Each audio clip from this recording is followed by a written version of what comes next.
morning, everyone. So I am tasked to report the teaching strategies in writing. So, basa ko mo. Teaching strategies in writing. Teaching strategies in writing refers to the methods and approaches teachers use to help students develop their writing skills. So, teaching strategies is methods on how we are going to teach our students or learners about the writing. These strategies can vary depending on the student's grade level, their needs, and type of writing being taught. So first is we have pre-writing strategies. In pre-writing strategies, we have brainstorming. So encourage students to list ideas before writing. So first is mag-brainstorm sila about if what ano ilay kuan suwat. For example, di ba? Ang teacher mo lang sa ato na mula na you write about what is your favorite colors or animes or cartoons. So ipa-grupo kita na natin teachers so that makakonsider na nato, maka-share kita na nato mga ideas. So next is the graphic organizer. Use mind maps, flowcharts, or storyboards to organize thoughts. So we are going to provide mind maps, flowcharts, or storyboards. And next is the free writing. Allow students to write without worrying about grammar or structure to get ideas flowing. In free writing, so we are going to we let the student to write their own literary of words na yung sagtidan niyo if marong grammar yung tayo pang kabido kay makorek din nato kibala lang mo para na-encourage sila na mo suwan dili sila mahandlong na ay wrong grammar na ko sa pagmong English. So next is the guided writing strategies. So modeling. Demonstrate good writing by showing examples or writing together as a class. So we are going to model our students in writing. So for example is Name. Writing mong name nila. Tapos, so okay, example of modeling, no? In terms of writing, we have this tracing, di ba? It's very common in terms of teaching young children. Yes. So you're to write their names, for instance, no? You're going to write it in a way that mga mga tuldok-tuldok na mga kuan para Trace. they're going to trace it. Now, Yes. that's in that way, they will be able to foster or develop their writing skills, no? Yeah. Gradually. Thank you.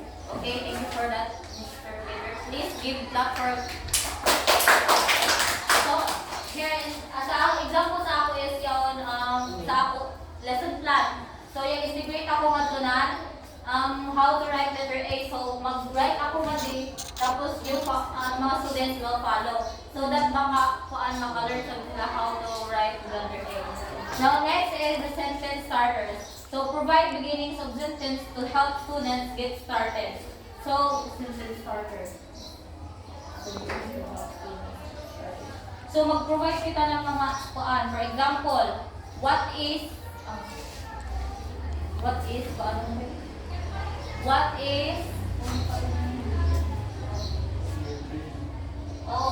your dream in life? Yung sabi. Tapos yun, what do you want to be in the future? So, yun, di ba, for that, makakuan sila na, I want to be a policeman hangtod na magkasumpayan na in that other words. And, sabi niyo? So next is scaffolding. So gradually remove support as students become more confident writers. So you are going to let them sila na mag-write na nila so that ma-build na nila confident.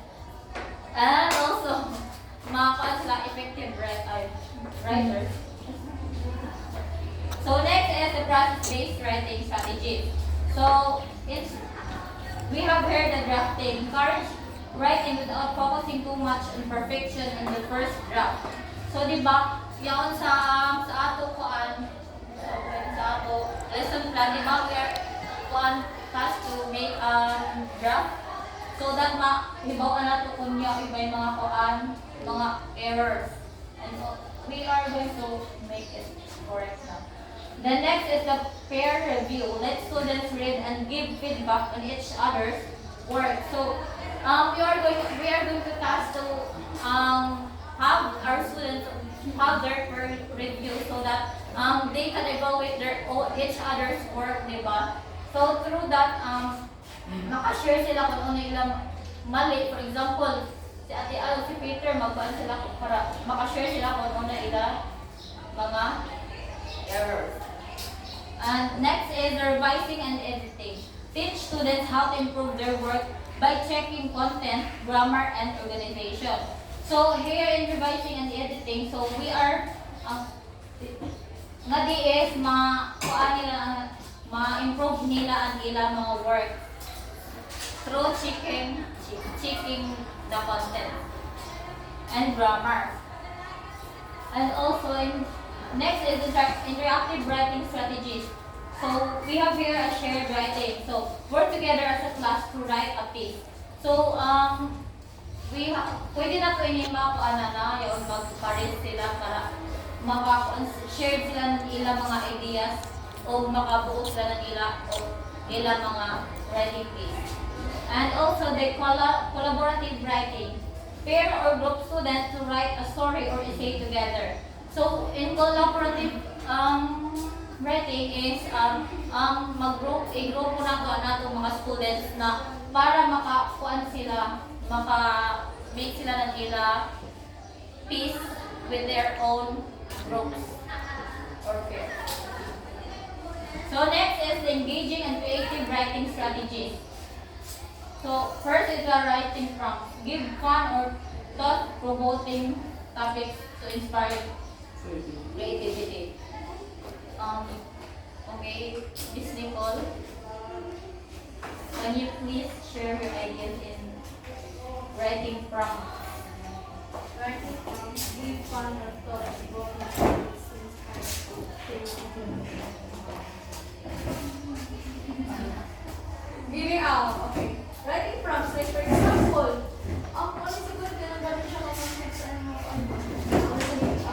kindergarten, sometimes. Writing prompts, like example, like poem, writing prompts, like stories, and that to inspire sa creativity, next mag-collaborate sila, and then makagawin mo sa drawing,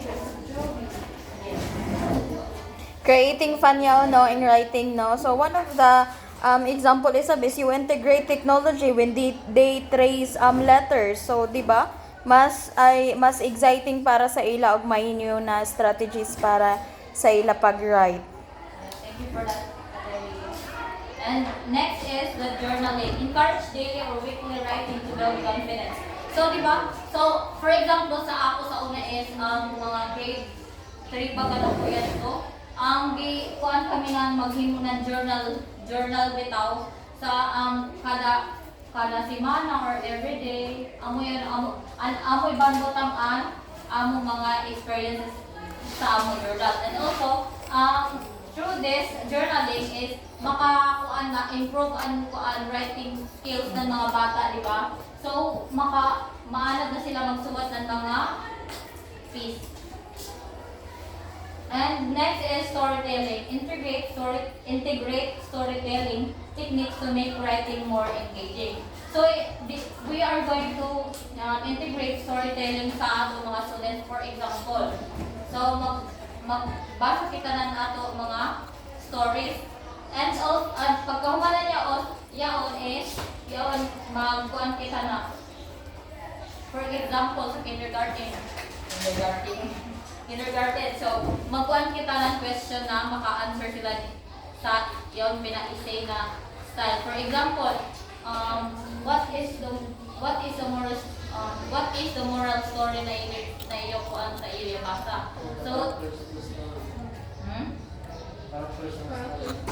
pwede na. Anong ugali naman?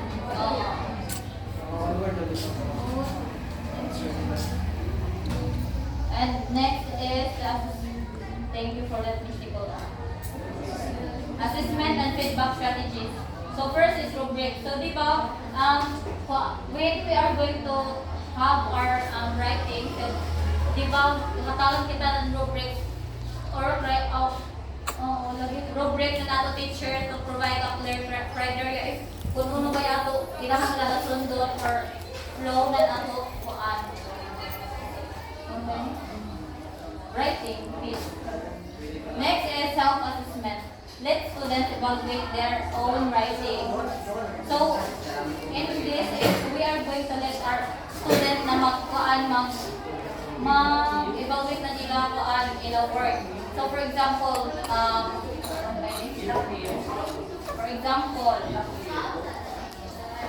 sa ila kuan, sa ila names, pa-evaluate nato sa ila kung unay ila, mga ya.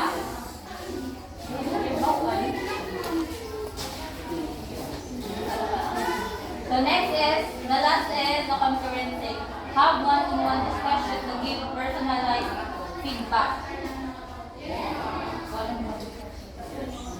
For example, is yung teacher. Ibali mo, how sa ilan ni Mang Ella? Mag one-on-one feedback.